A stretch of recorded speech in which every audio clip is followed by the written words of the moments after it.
then, someone from the audience asked Tanya to dedicate a song to Mom. Holy moly. Tanya made this gesture with her hands that was my cue to sing every time. But my mic? It was lying broken on the floor. She started singing without me, and everyone in the audience heard her real voice.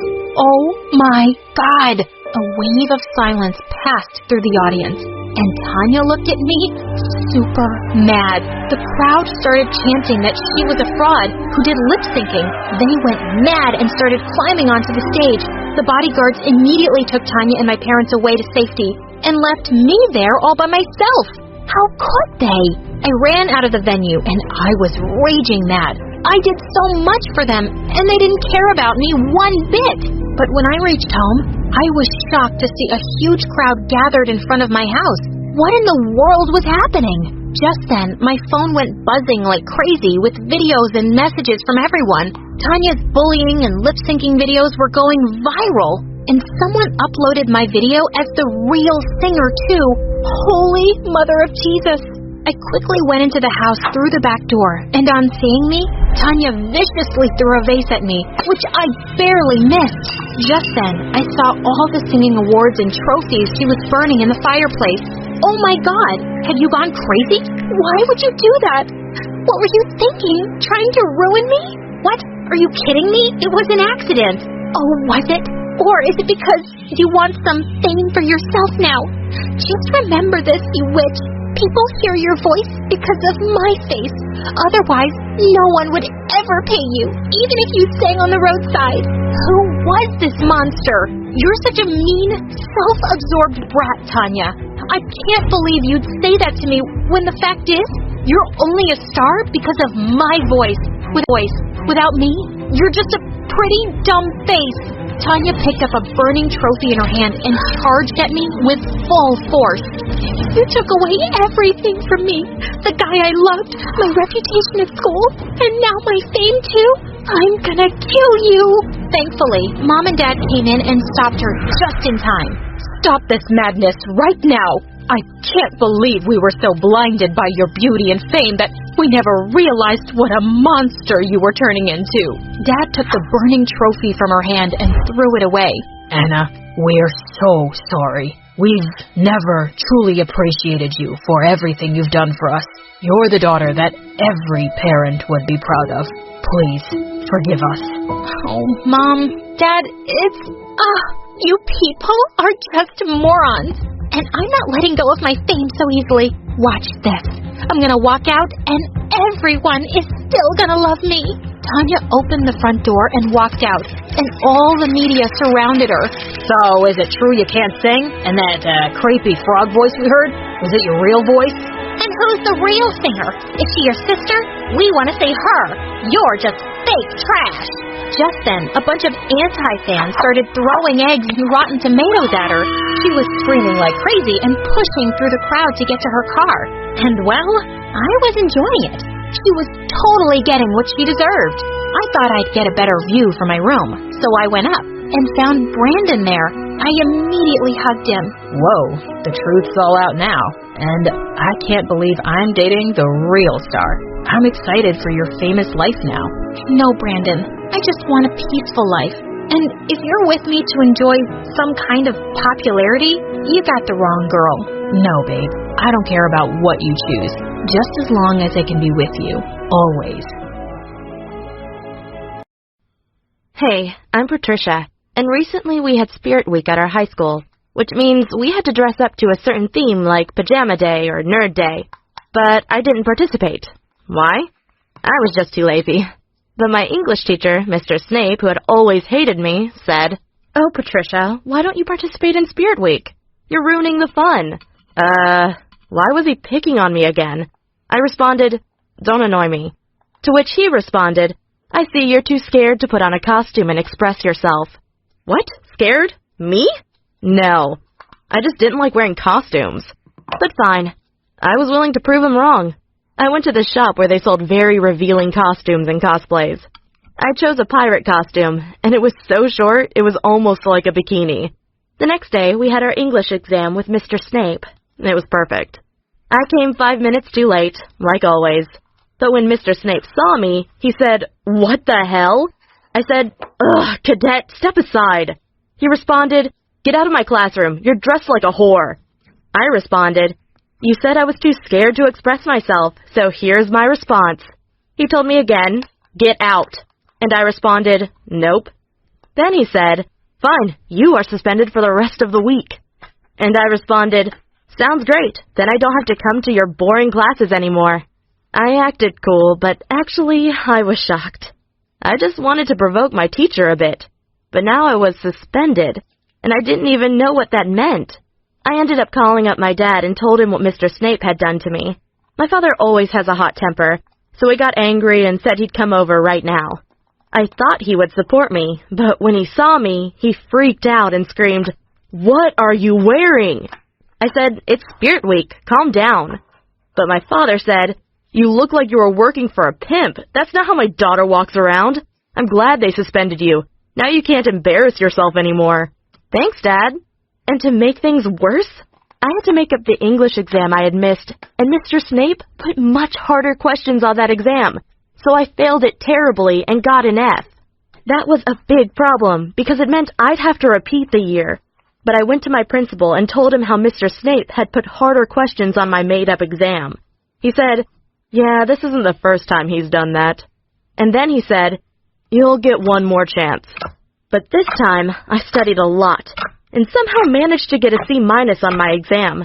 I guess that next time, I'll simply not get into any stupid fights with any of my immature... Classmate Peter didn't fit in. He was weak, introverted, and poor, often wearing the same dirty shirt for days. But there was something about his eyes. They were sharp and clear, even when his classmates beat him up and left his body covered in bruises. You could tell by his eyes that he wasn't hurt. He also didn't participate in class unless the teacher asked him to. Then he would stand up, give the correct answer, and sit down again. It was during summer break when I saw Peter lying on a field. I lied down next to him and asked how he was. He responded, "I'm great. It's just a beautiful day." And I stayed with him until sunset. "Don't you want to go home?" "I don't think my family wants me." "You can't stay here through the night. Why don't you come sleep at my home?" "Wow, thank you. That would be awesome."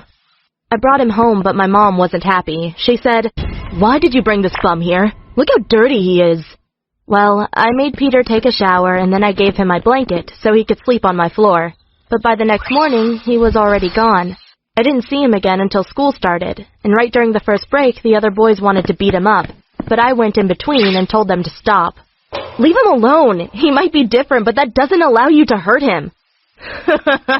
"Good luck defending him, little girl." The boy pushed me away so he could attack Peter, but that's when I started screaming as loud as I could. I wasn't hurt, but I pretended I was.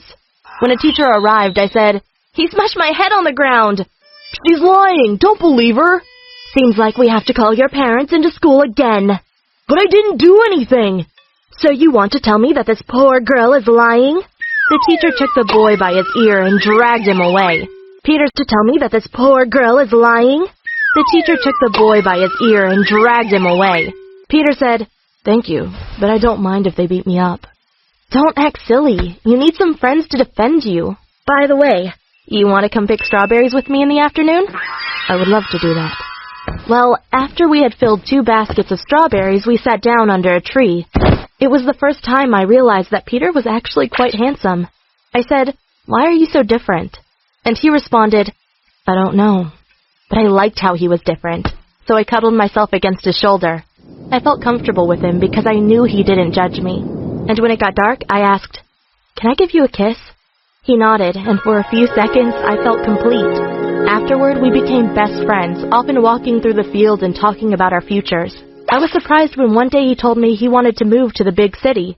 He said school bored him, and I should follow him. I said, "We're only 15, and my parents would never allow that." "If they want the best for you, they will." I don't think my parents would understand. He didn't respond, but the next day in school his chair was empty, so I went to his home. His mother opened the door and looked completely drunk. She screamed, "What do you want?" Is Peter here?" "No, but if you show me where he is, I'm going to give him a few slaps." Peter had run away and left me behind. I was lonely and often wondered if Peter and I would ever see each other again. I wasn't sure, but after I graduated high school, I moved to California to study law. It was different than what I had expected. I missed the beautiful fields and nature I had grown up with. And I also still thought about Peter.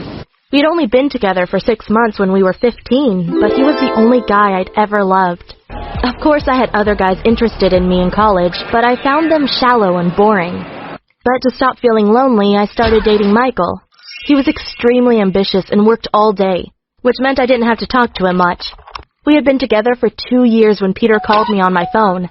He asked if he could meet me at a cafe, and of course I said yes. Suddenly my hopes were up again.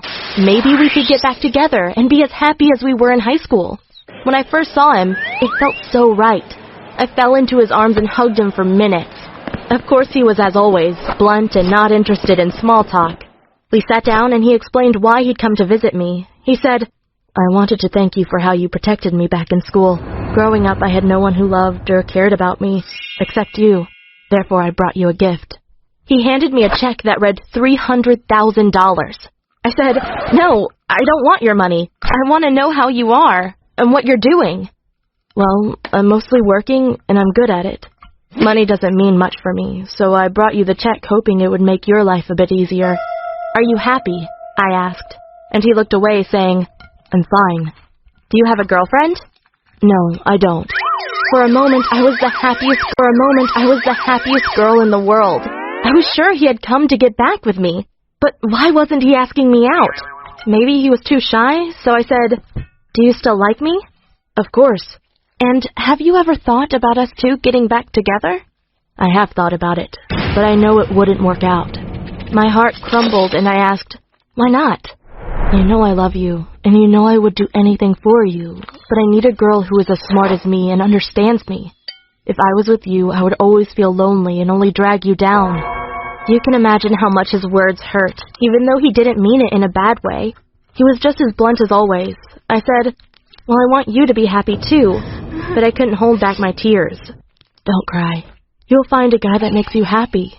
Well, I didn't want to burden Peter any further, so I smiled and said, "Of course, I will find the right guy someday," even though I knew it was a lie.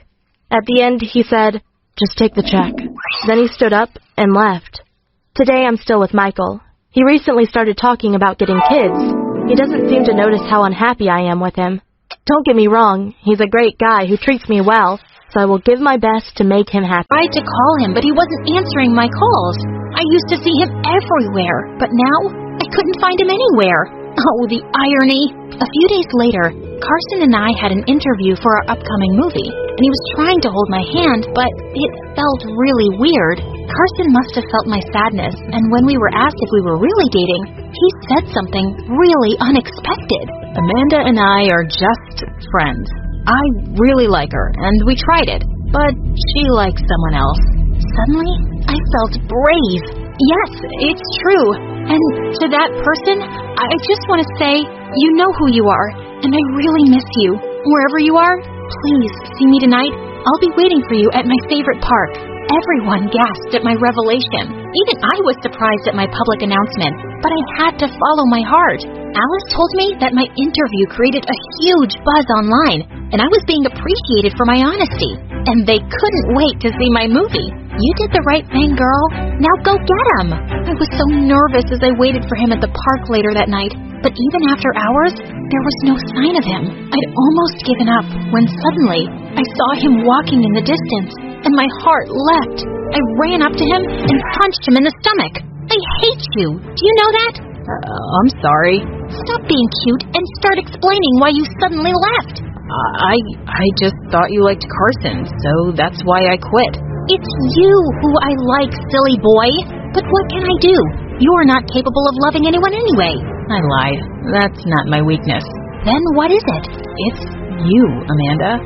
I've been a fan even before I met you. You're so beautiful and amazing, and it's driving me crazy because I'm just this poor boy and you're an unreachable star. That was literally the sweetest thing that I had ever heard in my life. You're really cute. No, you're cuter. So are we just going to keep arguing about this, or are you going to kiss me? He answered me by grabbing my face and pressing his lips against mine.